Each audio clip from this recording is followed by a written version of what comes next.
It is my very, very, very distinct belief that you will see central banks revalue gold to a much higher level. Now, as crazy as that sounds over my shoulder, that's what Roosevelt did. He confiscated gold and devalued the dollar by 40%, thereby revaluing gold by 40%. And if you look at what's happening in China right now, there is an arbitrage play going on where gold is 40, 50 bucks higher, maybe a little less, but silver is over $4 higher than the Western COMEX and LBMA price, or LBMA price, which is incentivizing arbitrage. But what happens if they said, look, he who has the gold and the commodities makes the rules? Let's just say we'll peg gold at $10,000 an ounce. It's important to understand that currently that gold revaluation account is on the liability side of the balance sheet. The gold that they own is on the asset side. What's interesting about the Project mBridge is that Saudi Arabia just became a full participant in Project mBridge, which is not compatible with US dollars. Not compatible with US dollars. The largest oil producer in the world, who just joined BRICS, became a full participant in mBridge. Dilma Rousseff said that the new unit currency will be 40% gold, not a basket of commodities, but 40% gold and 60% a basket of local currencies. Now, as far as the basket of gold, what did the BIS reclassify gold as? BIS being the most powerful bank on the planet. Well, they reclassify gold, ironically, as the only other tier 1 reserve asset. Project mBridge will not allow the U.S. to sanction other countries because they're not even part of it. And it is not compatible with U.S. dollars, right? So all of these countries will be able to develop their own central bank digital currencies, every one of them. And they will trade with one another using their central bank digital currencies. The unit currency, which it has been developed, and they said we have, in principle, agreed upon using the unit as a BRICS settlement currency. Think about what I was just saying about how the BIS tells these players what to do a few years before. So the unit currency is incredibly interesting. First of all, 40% gold in kilo bars, 60% gold or local currencies of the BRICS plus countries. Now, my belief is the countries who want their currencies as part of the 60%, like China, they will do all they can to back their currencies by gold, and Russia too. And India. These are the countries. India bought 1.5 times the amount of gold they bought in all of last year in the first 4 months, and they brought it home. The countries that will represent the 60% within the BRICS will be wickedly rich in gold. Another reason to not tell the world how much they have. But here's where it gets interesting. The white paper on the unit says that 40% gold holding will, when the countries create these tokens, if you will, for the settlement, it will be 40% gold, 60% basket of BRICS plus currencies. Those currencies in that gold are moved into an escrow account, but all of the gold is held within the borders of the countries who possess it. The gold will not need to be sent to Beijing. The gold will not need to be sent to Moscow. It will be massively independently audited with huge violations for deviation from protocol. And it will be callable, deliverable if people want. So do you think there's any coincidence that these central banks have been buying at a level the world has never seen? Think of what they did with reclassification of gold. They start loading up on gold and repatriating it. Oh, by the way, it's tier 1. Now they start loading up again and really repatriating, including bringing all their gold home from the Bank of England and the New York Fed. And the white paper, which Dilma Rousseff says we've agreed in principle to, in terms of a new settlement currency, will be 40% gold, and it will be held within the borders of the countries that possess it, audited independently. One of the most intriguing developments in the global financial landscape is the emergence of Project mBridge, a digital payment system designed to revolutionize international trade. What makes this particularly fascinating is Saudi Arabia's recent decision to become a full participant. This move is not just a shift in alliances, it signals a significant departure from the traditional financial systems that have long been dominated by the US dollar. And here's the kicker. Project mBridge is incompatible with US dollars. That's right. The world's largest oil producer, now a member of BRICS, is fully integrated into a system that doesn't rely on the greenback. Dilma Rousseff, the president of the BRICS New Development Bank, recently confirmed that the new unit currency under Project mBridge will be backed 40% by gold and 60% by a basket of local currencies. This isn't just a basket of commodities. This is real, tangible value with a substantial gold backing. It's a bold move that redefines what a stable currency looks like in today's volatile economic climate. The Bank for International Settlements, BIS, often regarded as the most powerful bank in the world, reclassified gold as the only other Tier 1 reserve asset, highlighting its unparalleled importance in global finance. Project mBridge has another groundbreaking feature. It effectively nullifies the ability of the U.S. to impose sanctions on participating countries. Since the system doesn't use U.S. dollars, it operates entirely outside the purview of U.S. financial regulations. This means that nations can develop and trade their own central bank digital currencies, CBDCs, within this network without fear of economic repercussions from Western powers. The unit currency, as outlined in the project's white paper, will be a crucial tool in facilitating this new economic independence. The creation of the unit currency, 40% gold and 60% a basket of BRICS plus currencies, marks a significant shift in global economic power. For years, the BIS has been a shadowy figure, quietly directing the course of global finance. The agreement on the unit currency is a culmination of years of planning, with the BIS essentially giving a nod to this new financial framework. The inclusion of gold as a substantial portion of the currency's backing adds a layer of stability that fiat currencies simply can't offer. Let's get into the nitty-gritty of why gold is so crucial in this new financial ecosystem. First, the gold used to back the unit currency will be stored within the borders of the countries that possess it. This gold won't be shipped off to Beijing or Moscow. It will be held domestically, subject to rigorous independent audits and strict compliance protocols. This setup ensures that the gold is not just a theoretical backing, but a physically verifiable asset. The concept of keeping gold within national borders is not new, but its reemergence as a central tenet of a global currency system is a stark departure from the norm. The decision to back the unit currency with 40% gold is not just a symbolic gesture, it's a strategic move. Countries like China, Russia, and India, all major players in this new financial order, have been buying gold at unprecedented levels. In the first 4 months of this year alone, India purchased 1.5 times more gold than in all of last year and repatriated it. These countries understand that a gold-backed currency offers a level of stability and confidence that fiat currencies simply can't match. Here's where things get really interesting. Central banks worldwide are not just buying gold, they're also going deep into debt. It might sound counterintuitive, but this is a calculated strategy. The gold held by these banks is listed in what's called the gold revaluation account on their balance sheets. This account essentially allows these banks to revalue their gold holdings at any time, instantly transforming their balance sheets from putrid to pristine, as one Dutch central banker put it.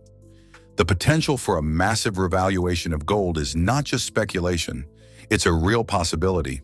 If central banks decide to revalue gold significantly higher, it could instantly resolve any balance sheet issues and bolster their financial positions. Imagine China, Russia, and India suddenly announcing that gold is now worth $10,000 an ounce. This would not only validate their years of gold accumulation, but also drastically alter the global financial landscape. The countries that have been quietly stockpiling gold would be the biggest beneficiaries, effectively resetting the rules of the game. But when you see all of these countries massively buying gold and repatriating it, and then you see, at the same time, it's interesting too, these central banks, Jesse, are also going deep into debt. And so they're accumulating debt and accumulating gold and repatriating the gold at the same time. And then you get the head of the Dutch National Bank talk about, our balance sheet has turned negative, but we don't care. We have 20 billion in notional gold held in our gold revaluation account. Yes, you heard that right. In all central bank balance sheets, gold is held in what's called the gold revaluation account. It is my very, very, very distinct belief that you will see central banks revalue gold. to a much higher level. Now, as crazy as that sounds over my shoulder, that's what Roosevelt did. He confiscated gold and devalued the dollar by 40%, thereby revaluing gold by 40%. And if you look at what's happening in China right now, there is an arbitrage play going on where gold is 40, 50 bucks higher, maybe a little less, but silver is over $4 higher than the Western COMEX and LBMA price, or LBMA price, which is incentivizing arbitrage. But what happens if they said, look, he who has the gold and the commodities makes the rules? Let's just say we'll peg gold at $10,000 an ounce. It's important to understand that currently that gold revaluation account is on the liability side of the balance sheet. The gold that they own is on the asset side. In other words, the rules are for central banks, you're not allowed to offset liabilities with your gold asset. So they put the mirror image in what's called the revaluation account on the liability side of the balance sheet. Hence, they balance each other out. Balance sheet. It would be very easy, and this is what the Dutch central banker is saying, to make their balance sheet go from putrid to pristine like that if they just revalue gold. What is gold worth? It's worth whatever the highest bidder will pay for it. And if China and India and Russia and all of these countries say gold's 10,000 an ounce, who does that benefit the most? Oh yeah, that's the countries that have been buying the hell out of it. And when you talk about China, if you believe they only have 2,600 metric tons, I have some oceanfront real estate to sell you in Arkansas, because they've been producing 400 to 500 tons a year for the last 25 years. They're the largest producers and importers in the world. For years, they never told anyone how much gold they have. Heck, we don't even tell everyone how much gold we have. Well, we do. It's supposedly 8,300 metric tons, which hasn't been audited in over 60 years. And when Ron Paul says, let's audit, no, turn down. So the point of it is all of these countries who are wickedly buying gold are not being honest about how much they are buying. You have commercial banks in China that work on behalf of the PBOC that buy gold from the refineries in South Africa and in Switzerland. They don't tell the IMF how much gold that they just bought on proxy for the PBOC. You got gold that they buy that's under 995 pure. That doesn't get reported to the IMF. Heck, the IMF came out recently, just a month or two ago, and said that the amount of gold China says they have is fugazi. It's way, way understated. And so my point to you is, why would they want to tell us how much gold they have if indeed they will revalue it? Here's how much gold we really have. And in other words, it would crowd them out of their continual accumulation of gold using the suppression of the Western central bank prices, where on the LBMA, they admit to trading 20 million ounces of gold and 290 million ounces of silver per day. However, they also admit that the numbers that they publish are 10 times understated, because they only show the settlement. If I sell you 100 contracts and I buy 200, the net is 100 for me, but they don't show that I traded 300. So if that really is the case, they're trading 200 million ounces of gold per day and 2.9 billion ounces of silver per day, or 3.5 times annual global mine supply, distorting the hell out of the price in gold and silver. And my point to you is simply this. This is just beginning. And these countries have understood the Achilles heel to the system is standing for delivery. No one ever did before. Now let's address the elephant in the room, the actual amount of gold these countries possess. Officially, China reports holding 2,600 metric tons of gold. However, anyone who believes this number is likely in for a surprise.